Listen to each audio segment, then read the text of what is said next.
What's up, Lord R. Lone Wolfen. I keep getting the two usernames confused. My Twitch name and YouTube name. But anyways, that's not important right now. Welcome to People of the Empire, where welcome to the People of the Empire, and yeah, and this is my brother Widitsama. What's going on, everybody?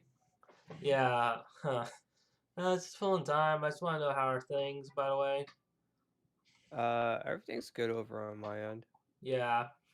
Also, if anyone wishes, happy Mother's Day to anyone who's watching, and yeah, let's get started. For the topic, Sweet. for this topic of the week, yeah, today's topic is whether or not Skyward Sword is a good or bad game. Yeah, we know it's a little bit late for something like that, but we want to get our opinions out. So yeah, let's start out with some of the problems that people have with this game. Most notably, we'll get to that. We'll get to the elephant in the room later, but let's talk about what many people didn't like is the linearity of the game. Your thoughts? What game are we talking about? I don't think. Skyward Did Sword. you? I told you. Oh, Scott. Well, you went way too quickly. I couldn't even hear what game you were talking about. Yeah, So guys, we're talking about Legend of Zelda: Skyward Sword for the Wii. Came out about 2011. yeah, Um, yeah. In case you guys didn't pick that up. Uh, in terms of linearity, I think that's one thing for sure. Especially when you compare it to Breath of the Wild. Yeah, there's a bit of linearity to it. yeah. Well, very much so, because you kind of like get put on these paths, like, okay, tell you to go here and to go here. I'm not sure if they gave you an option to choose between like the other like areas, because you're supposed to like fly to them, right, with like your little bird. Yeah, Oh yeah. So I'm not sure if they had like, because like I remember there's multiple beams and you're supposed to like go to like these beams with like your friggin' bird. But I'm not sure if they're all happening at the same time, or if it told you, okay, now go to this beam. Okay, now go to this beam to like go to the different dungeons. It's been a while since I played the game. Um, yeah, I think honestly though, hmm, yeah, it took away from like the exploration part of like Zelda, but I don't think it veered too far off in terms of linearity, because like Ocarina of Time, Majora's Mask, granted, they had like these like open worlds that you could explore, but in order to progress, there was like a set dungeon order almost. Now, in Ocarina of Time, at the very least, if you got like there's certain like you need like in order to open like the water temple, for instance, like you needed to have the iron boots and you needed the hook shot in order to open up the gate that's in front of the water temple. hmm, But like so you need to actually go get these items from other places in order to even go to like the water temple.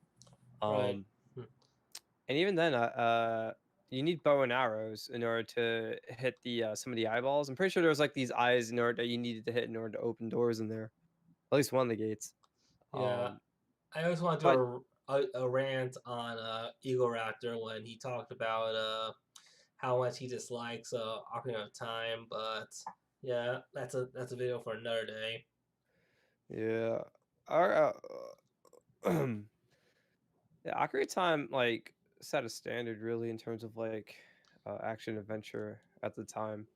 Um But, yeah, there is, like there's still that bit of linearity. I think, Skyward Sword just made it, like, completely, like, straight and narrow, like, this is the path you had to go to, and I guess some people, didn't like that, but Hmm.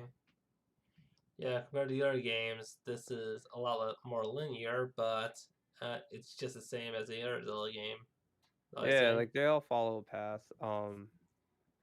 You know what? Perhaps it was more jarring because the game before that, the last console game, before that was, Twilight Princess.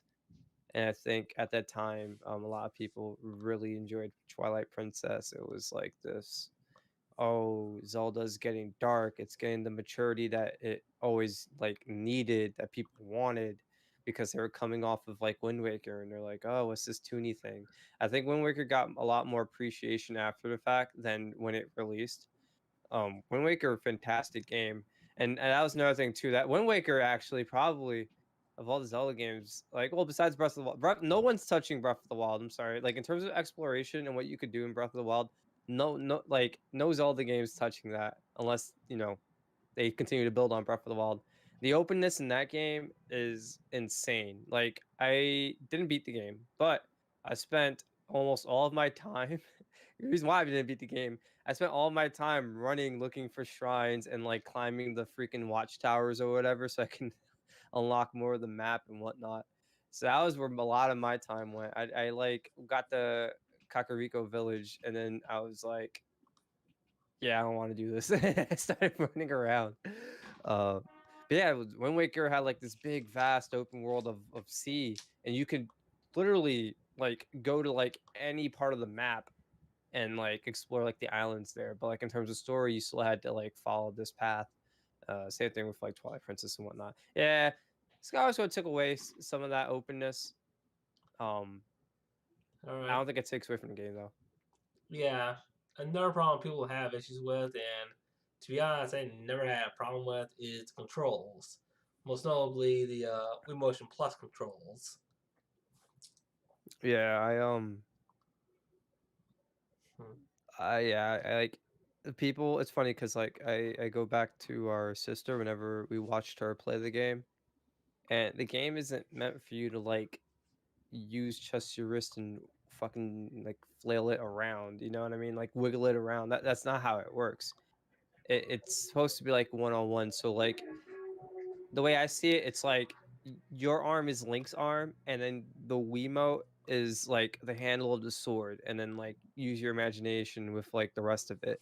And if you played the game that way, it's a lot different. Like if some people were just like flailing their sword, like they're freaking their hand around, but that's not, that wasn't the way you played the game. It was if you took it slow and you pretended as if Link was like your arm was Link's arm, it's a completely different experience. Hmm. All right, that's kind of a good one. And yeah, what we're gonna talk. We need to talk about this eventually, but the biggest elephant in the room and why people did not like Skyward Sword Phi or Fee, whatever. Uh, yeah. I Like, What? go ahead. Oh, I was gonna say that to be honest, Fee is kind of interesting to the plot. Though the reason people hate her is because she's more of a Captain Obvious kind of character. Like I have a 34% chance that this creature is not Zelda or whatever. There, any thoughts on her? Uh, yeah, I don't know. I don't know why she would be like the worst part of the game by any stretch. I mean, I don't know. Like, it seems like Link always had like, besides some games, Link's always had like this companion character. So like Navi in Ocarina of Time, Tattle and And Majora's I'm just Mask. gonna Then I think then Midna, then leading up to, well, did Link have Navi in no, he had the King of Red Lines in in Wind Wind Waker, Waker, yeah. right? Yeah. I totally forgot about Wind Waker. It's crazy. I'm like overlooking it. Hmm. Yeah, I don't know. Like, I think in terms of like companion characters, I think Midna will always be like the top dog when it comes to that, Hmm. because Midna had like character and was tied to like the story, and that's like something that the rest of them can't. I don't know what Fi's deal was it, or Fi whatever, Fi Fo Fum. I think she was tied to like the sword. I don't even remember, Yeah, she's but actually the Master Sword. yeah. But like the thing is that like the characters didn't really. like they weren't too tied to the story. Like Navi was, oh, you're friggin' fairy, yeah, that woke you up so you can talk to the Great Decatreed and whatever. Yeah. Forest Boy finally got their fairy. Um, Tattle was got separated from, I think the other one's name was Tail. It's like Yeah. supposed to be Tattletale. Yeah. Um, Yeah. and then Originally, she, originally yeah, he was like a friend of the Skull Kid in that game. yeah, and they got separated. When Skull Kid tried to steal this dude's horse or whatever. If I remember it correctly, I'm pretty sure that's Yeah, what he happened. steals your horse. Yeah, he steals your horse. Yeah, and then they get separated. But but like Midna was like closely tied with like the story, like you know what I mean, like she follows you everywhere, and like when think like you had to like support her in a sense. You guys were supporting each other. You guys all had like both had different like intentions, and then like she was kind of like selfish at first, but then like how I gotta replay Twilight Princess, but like like as the story went on, you kind of like depended on each other, and like it was just a lot more involved. Like this Midna character had character, like had Yeah. personality. It was I think that was like the best one.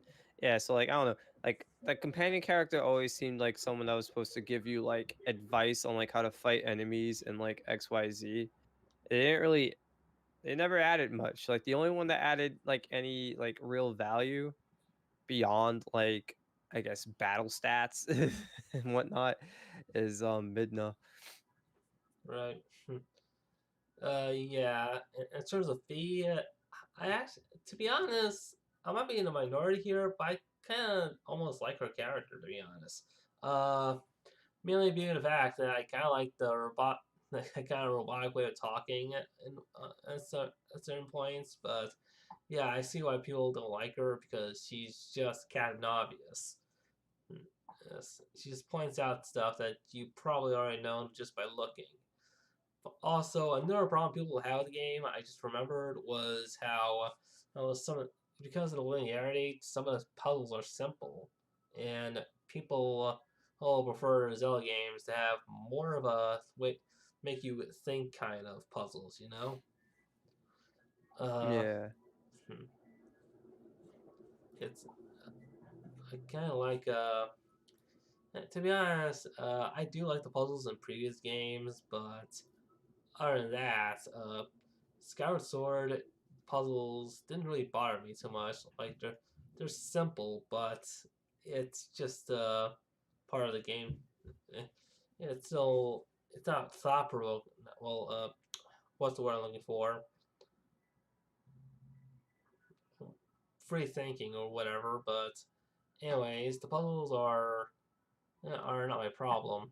But however, the point is we like the game, and it's one not the best Zelda game, but it's still a good game. I think it's enjoyable. I don't think it can. I don't think you can completely hate the game. If you play the game like as intended, and then just like I really think it's just a control thing. Like if you just play it like that, and then what I mean, like there's a lot to enjoy. Okay, yeah, we got that out of the way. All right, so anything else before we get to the news death segment? No, it's it. All right, so yeah, people, we are at time for the news of the